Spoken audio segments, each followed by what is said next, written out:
বাকী ৰাইজক বড়ো অসমীয়া যিমান যি ৰাইজ আছে আমাৰ সকলো জনগোষ্ঠীকে ভোগালী বিহুৰ শুভেচ্ছা জনাইছোঁ। ভোগালী বিহু উৰুকা চবে ভালে ভালে যাওক সেইটোকে কামনা কৰিছোঁ।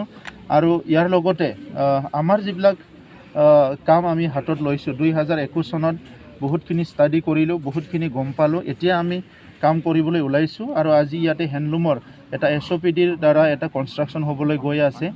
ওদালগুৰিত সেইটো অলৰেডি ইনাগুৰেশ্যন কৰা হ'ল। তো বহুত ঠাইত আমি হেণ্ডলুমৰ কাৰণে ট্ৰেইনিং চেণ্টাৰ আমি স্থাপন কৰিবলৈ গৈ আছোঁ আৰু এইবাৰ প্ৰায় 5,000 মহিলাক আমি ক্লাষ্টাৰত ইনভলভ কৰিব বিচাৰিছোঁ, যিসকলক নেকি আমি লুম দিয়া হ'ব আৰু ট্ৰেইনিং দিয়া হ'ব। আৰু ইয়াৰ লগতে হেণ্ডলুমৰ কাৰণে 380 crore এটা প্ৰপ'জেল আমি তৈয়াৰ কৰিছোঁ অহা 3 বছৰৰ কাৰণে। আৰু এই বছৰ আমি 80 লাখ কেচৰু প্লেণ্টেশ্যন কৰিবলৈ গৈ আছে, কাৰণ কেচৰুৰ পৰা যিটো আমাৰ আমি পাত পাওঁ সেই পাতটো তাতে ব্যৱহাৰ কৰিব লাগে খাদ্যৰ কাৰণে পকৰ। তো সেইবিলাক প্লেনিংবিলাক প্ৰপাৰলি কৰা হৈছে।